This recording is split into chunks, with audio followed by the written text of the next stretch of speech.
Hello everyone, कैसे हैं आप सब लोग। Welcome back to ICT virtual classroom Dehradun. मैं निखिल राणा, क्लास 9 का आज अपना मैथ्स का टॉपिक हम फिर से स्टार्ट करने वाले हैं। बिकॉज ऑफ काफी बच्चों ने कहा था कि सर इस चैप्टर को फिर से आप स्टार्ट करें, इसको हमें फिर से आप समझाएं। तो ठीक है, आज लाइन एंड एंगल्स हम फिर से स्टार्ट करेंगे, रेखा और कोण। और अच्छी बात है, आप लोगों ने अगर पूछा, आप लोगों ने बोला कि सर फिर से बता दीजिए, कोई दिक्कत नहीं है, फिर से बताएंगे। जब तक आपको समझ में नहीं आएगा तब तक हम आपको बताएंगे। तो चलिए बच्चों, अपनी क्लास शुरू करते हैं और चलते हैं स्मार्ट बोर्ड की तरफ। तो वैसे तो हमने आपने देख लिया जाए, यहाँ तक हमने कर लिया था, ठीक है। यहाँ तक तो हमने एक चीजें कर ली थी। तो आइए आज चीजों को जाने कि क्या हमारे और एंगल्स होते हैं। ये सब हमने देख लिया था, फिर से इसको पढ़ेंगे, फिर से इसको हम जानेंगे।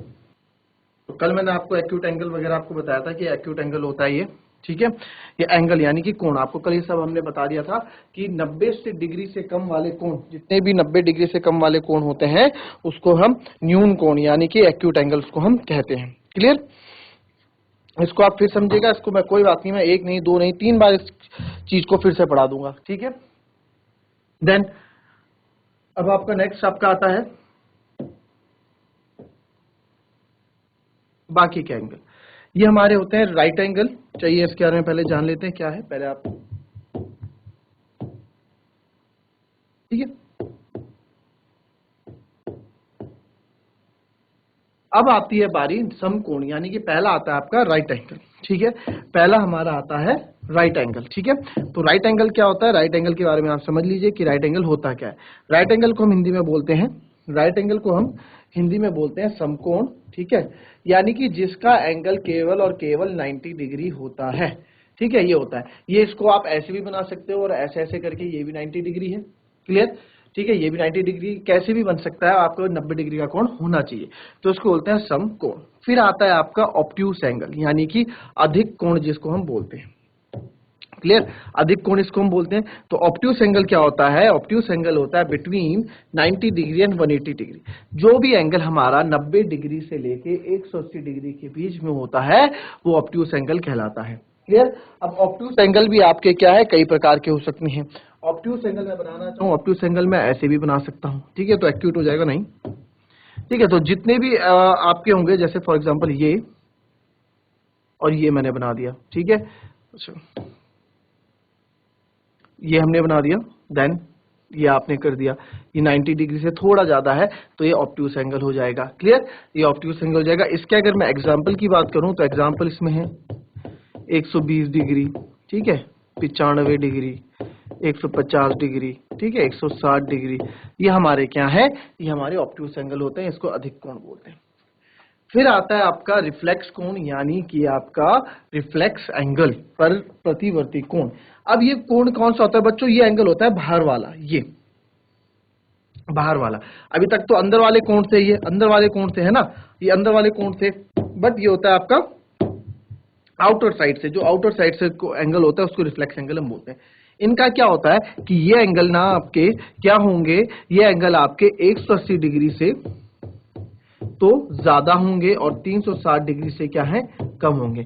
तो ये सारे हमारे क्या होंगे, रिफ्लेक्शन। इनका एग्जांपल जैसे 240 डिग्री, 220 डिग्री, 310 डिग्री, है ना, 300 डिग्री, 350 डिग्री, ये सब इनके एग्जांपल है रिफ्लेक्स एंगल के। तो कॉपी कर लें इसको भी, हर एक फिगर बना लें ध्यान से, क्योंकि पूछ लेते हैं कभी आगे जाके कि भाई क्या समझते हैं आप एक्यूट एंगल से, ऑब्ट्यूस एंगल से, राइट एंगल से एंड रिफ्लेक्स एंगल से। फिर आता है एक स्ट्रेट एंगल, ठीक है। स्ट्रेट एंगल यानी कि ऋजु कोण। स्ट्रेट एंगल क्या होता है भाई, स्ट्रेट लाइन, स्ट्रेट लाइन का एक एंगल, ये देखो 180 डिग्री यहां बन रहा है, ये हमारा पूरा 180 डिग्री बनाता है, ठीक है। ये कैसे भी हो सकता है, ये स्ट्रेट एंगल है, लाइन है, इसका ऐसा होगा, ठीक है। ये ऐसे भी हो सकता है, ये स्ट्रेट लाइन है, इसका एंगल ऐसे, तो ये पूरा 180 डिग्री बनाता है हमेशा। तो स्ट्रेट लाइन का एंगल हमेशा 180 डिग्री बनाता है, इसको बोलते हैं ऋजु कोण। कॉपी कर लें इसको भी। नेक्स्ट हमारा आता है कंप्लीट एंगल, ठीक है। कंप्लीट एंगल अपने यहाँ पे बच्चों पूरा एंगल, ये पूरा ये कितना बनाता है, पूरा 360 डिग्री बनाता है आपका, ठीक है। पूरा एंगल जैसे रिफ्लेक्स एंगल है, तो ये पूरा अगर इसको मैं पूरा लूं तो ये पूरा कितना है, 360 डिग्री आपका कंप्लीट एंगल होगा। क्लियर। नाउ नेक्स्ट आपका आते हैं एडजेसेंट एंगल, आसन कोण। ये हमारे एडजेसेंट एंगल होते हैं। इनको क्या करो, पहले फिगर बनाओ फिर आपको चीज समझाता हूं।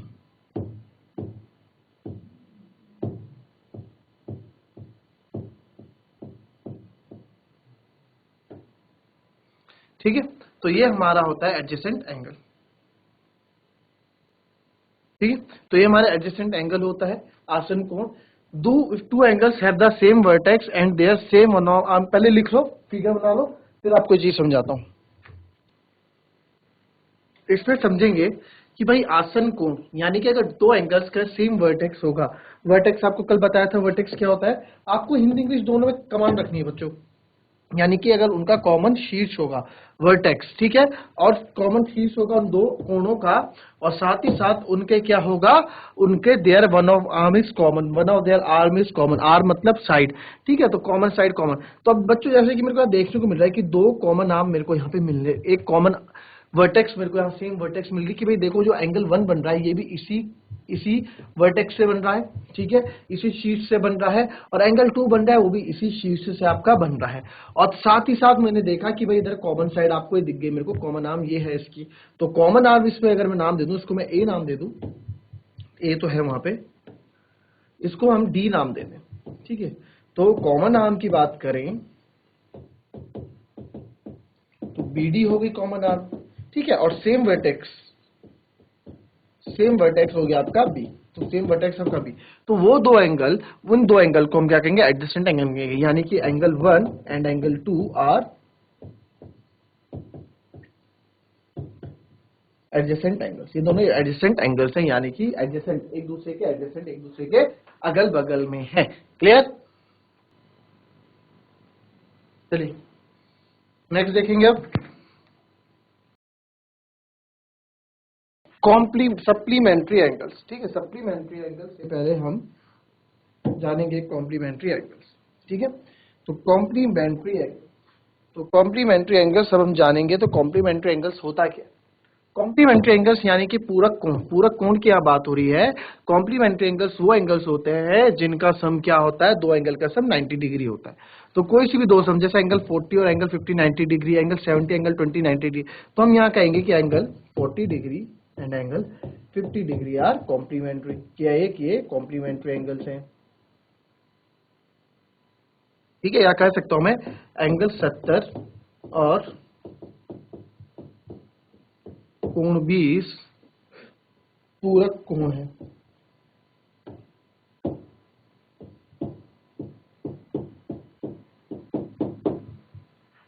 ठीक है। ये होते कॉम्प्लीमेंट्री, बड़े इंपॉर्टेंट है कॉम्प्लीमेंट्री सप्लीमेंट्री।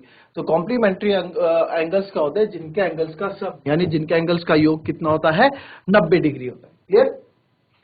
बना दो इसको, कॉपी कर लो।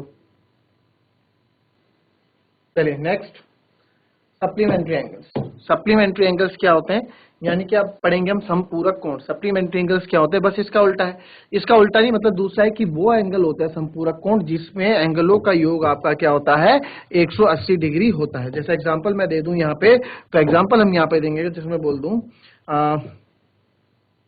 120 डिग्री प्लस 60 डिग्री कितना दे रहा है, 180 डिग्री दे रहा है, तो ये समपूरक कोण है, ठीक है। तो यहाँ बोल सकते हैं angle 120 and angle 60 is supplementary angles, pair of supplementary angles,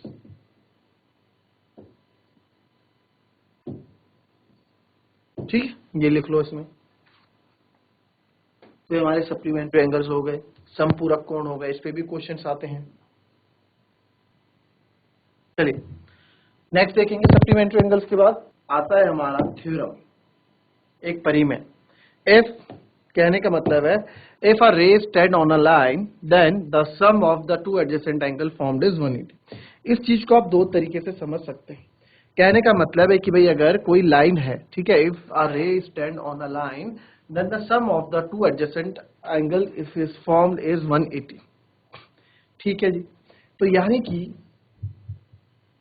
इसमें क्या करना है आपको, इसमें आपको sum of the two adjacent angle so formed is 180, ठीक है।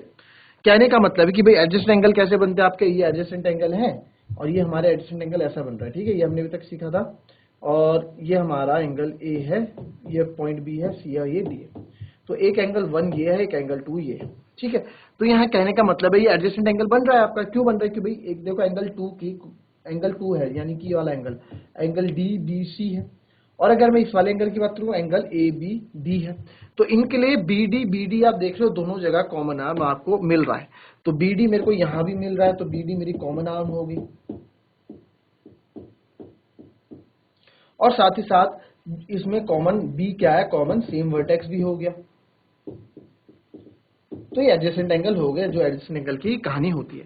तो ये बोल रहे हैं कि भाई जो एंगल 1 और एंगल 2 है ना, ये मिल के कितने होंगे, 180 डिग्री होंगे। कहने का मतलब इनका ये है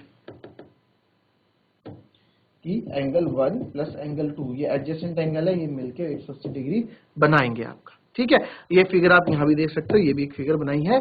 x and y are supply, और साथ ही साथ ये दोनों सप्लीमेंट्री एंगल्स होते हैं। चलो तो बात की बात है, बट इतना नोट करो, फिर आपको और आगे समझाऊंगा इसमें और चीज।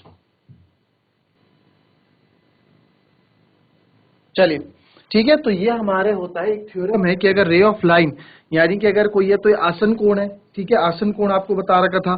ठीक है, तो इसमें और अच्छे से इसको समझो कि इसको आसन कोण ही नहीं, इसको अगर मैं ये है, ठीक है, ये पूरा एंगल कितना है आपका 180 डिग्री है। ठीक है, ये हमारा 180 डिग्री है। अब ये हमारा 180 डिग्री है, 180 डिग्री। ठीक है, अगर मैं इसको बीच से काट भी दूं, भले ही एडजेसेंट एंगल बन रहे हैं, भले ही हमारे एडजेसेंट एंगल बन रहे हैं, अगर मैं इसको बीच से काट भी दूं, आसन कोण तो बन रहे हैं। ठीक है, एडजेसेंट एंगल यानी कि आसन कोण तो बन रहे हैं, ये आसन कोण यानी कि एडजेसेंट एंगल, आसन कोण तो बन रहे हैं ये, है ना। एंगल, इसको मैं एंगल नाम दे दो ए बी सी डी। ठीक है, तो angle A B C plus angle B, ठीक है, एंगल सी बी डी, यानी एंगल सी ये हो गया, एंगल बी यानी कि इस वाले एंगल की बात हो रही है सी बी डी, और दूसरे एंगल की अगर मैं बात करूं तो दूसरा एंगल है एंगल सी बी ए। ये दो एंगल की बात हो रही है, ए बी सी कुछ भी आप, जो एंगल होता है ये एंगल बी, जहां पे एंगल बन रहा है उसको हमेशा बीच में हम रखते हैं। ठीक है, तो आप नाम आगे पीछे कर लो, बट जिससे एंगल बन रहा है वो आप बीच में रखोगे। तो ये मिलके ना हमेशा 180 डिग्री बनाते हैं। क्यों? क्योंकि लीनियर पेयर ऑफ एंगल इसको कहा जाता है, लीनियर पेयर ऑफ एंगल भी इसको कहा जाता है। ठीक है, लीनियर पेयर ऑफ एंगल क्यों इसे, यानी कि रैखिक,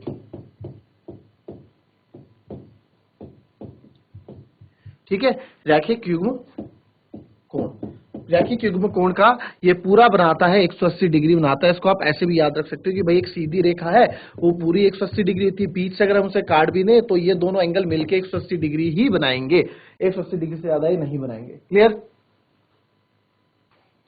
अब देखिए, अब सीखते हैं एक नई चीज की प्रतिच्छेद, इंटरसेक्ट करना क्या होता है। प्रतिच्छेद, प्रतिच्छेद मतलब क्या होता है बच्चों? प्रतिच्छेद कुछ नहीं है, इसकी एक सिंपल सी भाषा होती है। ठीक है, इसको बोलते हैं,